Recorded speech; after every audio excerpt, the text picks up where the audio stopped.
É o 7, né? Isso. O quarto animal. Isso, quarto animal. O quarto animal terrível e espantoso, e muito forte, o qual tinha dentes grandes de ferro. Só um momentinho só. A expressão dentes grandes de ferro está dizendo da crueldade que Roma iria aprisionar, encadear com ferros, com prisões, assim, a crueldade do reinado que eles iniciaram. Os generais de Roma foram tão cruéis, mas tão cruéis que eles foram comparados até como o anticristo. Foram comparados como o homem da iniquidade. É tanto que até hoje os teólogos, parte de alguns teólogos acreditam que Antíoco Epifânio seja o anticristo, acreditam que Tito seja o anticristo, acreditam que Nero seja o anticristo. Nero, para vocês terem uma ideia, o dia que ele começou a matar crente, ele falou assim, os cristãos, os judeus, ele falou assim, os cristãos, ele disse assim, que ele só parou porque não tinha mais árvore nenhuma para fazer cruz. Não tinha árvore para fazer cruz e nem espaço para colocar cruzes de tantos judeus, de tantos cristãos que ele matava. Quando não tinha mais nada nenhuma árvore para ele fazer, cruz e nem ninguém para ele, espaço para ele colocar, aí ele começou a colocar esses cristãos dentro de saco, colocar combustível e começar a queimá-los só para incendiar o seu jardim. Então as pessoas diziam assim, é esse aí o anticristo. Aí de repente chega Tito no ano 70 e faz crueldades piores. Aí o povo falou assim, é esse daí o anticristo. Aí vai chegando vários outros, aquela coisa toda, todo mundo olhava para eles e diziam assim, é eles, é a crueldade, dentes de ferro. Continua a leitura, por favor. Dentes grandes de ferro. Ele devorava e fazia em pedaços, e pisava aos pés o que sobejava. Era diferente de todos os animais que apareceram antes dele, e tinha 10 chifres. Isso, esses 10 chifres nós estudamos lá, os pés da estátua, né?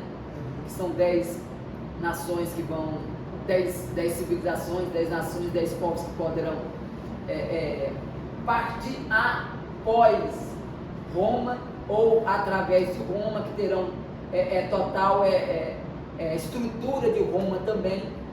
Então, continua a leitura, por favor. Estando eu a considerar os chifres, eis que entre eles subiu outro chifre pequeno, diante do qual 3 dos primeiros chifres foram arrancados, e neste chifre havia olhos, como os de homem, e uma boca que falava grandes coisas. Qual versículo que é aí? O 8. O 8.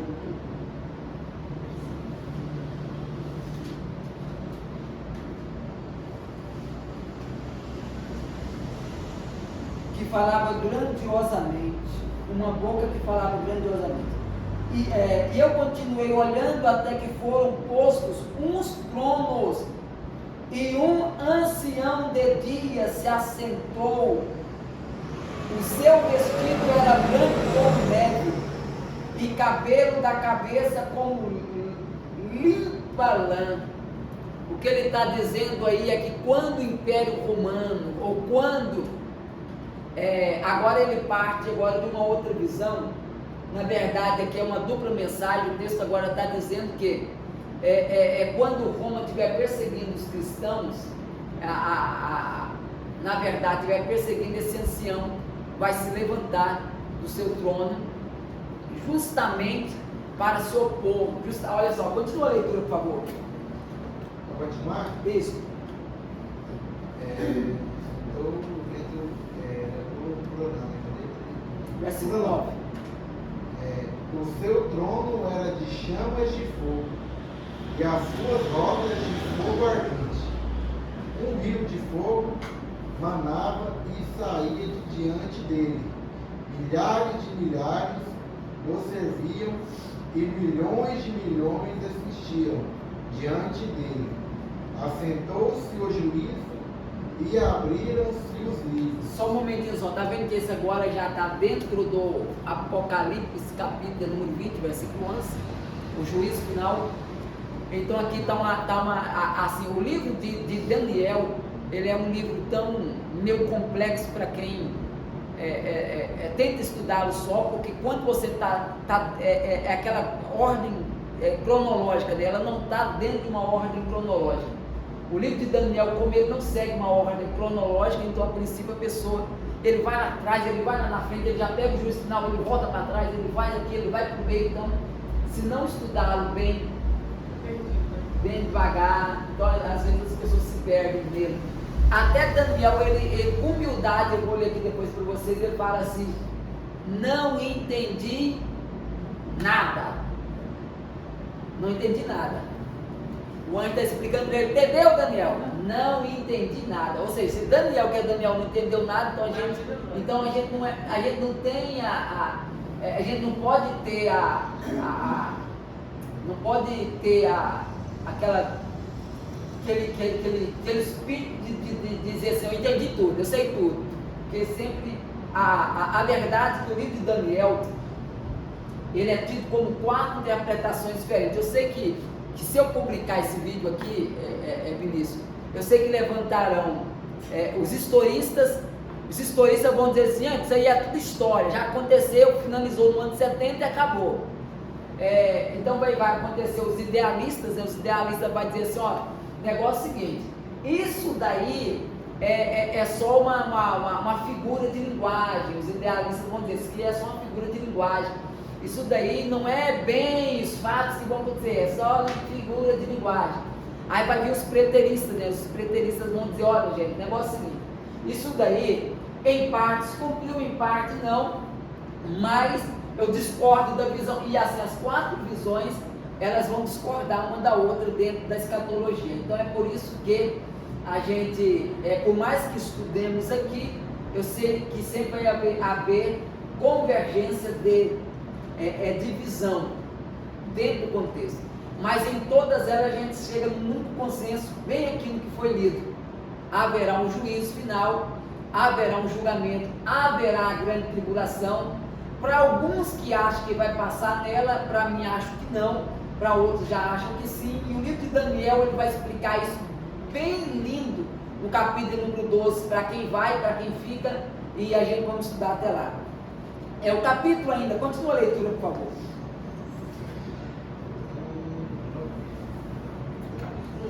Versículo 11. Então estive olhando, por causa da voz das grandes palavras que o chifre proferia. Estive olhando até que o animal foi morto, o seu corpo desfeito e entregue para ser queimado pelo fogo. E quanto aos outros animais, foi-lhes tirado o domínio. Todavia foi-lhes prolongada a vida até certo espaço de tempo. Eu estava olhando nas minhas visões da noite e vi que vinha nas nuvens do céu como o Filho do Homem. Só um momentinho só. O período lá em cima assim, já aconteceu, você tem milhares, milhões dentro do trono, e agora ele vem sobre as nuvens. Agora é a hora que todos os olhos o verão. É por isso que eu acredito que Aleandro, acredito que o arrebatamento será para a igreja. Depois Cristo virá para Israel e para aqueles que ficaram na grande tribulação. Especificamente para Israel. É a hora que todos os olhos o verão. Quando? Quando as nações tentarem guerrear contra Israel, Israel vai reconhecer e vai clamar. E quando eles clamar, Apocalipse 19, a Bíblia diz que Jesus virá sobre os ares, montado no cavalo branco, aquela coisa toda, e virá para Israel, para livrar Israel. É nesse exato momento aqui que ele virá para livrar Israel. Nesse contexto. Continua a leitura. E dirigiu-se ao ancião de dias, e o fizeram chegar até ele. E foi-lhe dado o domínio, a honra e o reino, para que todos os povos, nações e línguas o servissem. O seu domínio é um domínio eterno, que não passará, e o seu reino tal, que não será destruído. Quanto a mim, Daniel, meu espírito foi abatido dentro do corpo, e as visões da minha cabeça me perturbaram. Cheguei-me a um dos que estavam perto, pedi-lhe a verdade acerca de tudo isso. E ele me disse, e fez-me saber a interpretação das coisas. Estes grandes animais, que são quatro reis, que se levantaram da terra, mas os santos do Altíssimo receberão o reino, o possuirão para todo sempre e de eternidade em eternidade. Só um momento só. É por isso que tem aquela canção que diz: Teu reino é eterno, firmado tu eterno. O que é? Justiça e igualdade. Então tá. Aí está dizendo assim: reinos vêm e reinos caem, reinos levantam e reinos se derrubam. Mas o reino dele, quando ele estabelecer seu reino milenar, é eterno. Ninguém vai derrubá-lo. Capítulo número 8. Daniel teve uma outra visão. Capítulo número 8. Daniel teve uma outra visão. Pode ser. No ano terceiro do reinado do rei Belsazar, Versículo 4. 4, Isso. vi que o carneiro dava marradas para o ocidente, para o norte e para o sul, e nenhum dos animais lhe podia resistir, nem havia quem pudesse livrar-se da sua mão. Ele fazia conforme a sua vontade e se engrandecia. E estando eu considerando, quando um bode vinha do ocidente sobre toda a terra, mas se tocar no chão, aquele bode tinha um chifre notável entre os olhos. E dirigiu-se ao carneiro que tinha os 2 chifres, ao qual eu tinha visto em pé, diante do rio, e correu contra ele no impeto da sua força. Na verdade, esse bode e o carneiro, o bode e o carneiro, eles são 2 reinos que na verdade é o Medos e os persas. E na verdade o Medos e os persas estavam só no bode.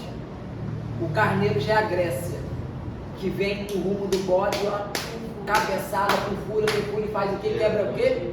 Os 2 chifres. Quem eram os Medos e os persas. Então os gregos, eles chegam aqui e quebram o chifre. Por que carneiro? Por que o carneiro aqui? É tão interessante que eles usavam máscara. Não sei se vocês chegaram a assistir aquele filme onde eles colocam pele, cabeça de animais na cabeça, tipo um capacete. Não era bem um capacete, era só para. Então eles usavam carneiros. Os reis colocavam carneiros na cabeça, chifre de carneiro, alguma coisa, para dizer assim: a gente é mais poderoso. Então a vida inteira os persas, os gregos, eles usavam essa estratégia para dizer o seguinte: nós quebramos o chifre do bode, arrebentamos. Na verdade, o bode não é que quebrou o chifre do carneiro? Ou foi o carneiro que quebrou o chifre do bode? Vocês lembram da aventura? Só para... Eu sei qual que é aqui. É o carneiro, né? Tem que quebrar, né? Sim. O carneiro quebrou os bodes? Sim. O bode dos 2 chifres, o carneiro chega depois e pá, quebra os 2 chifres. Ou seja, os gregos chegaram e quebrou toda a potência dos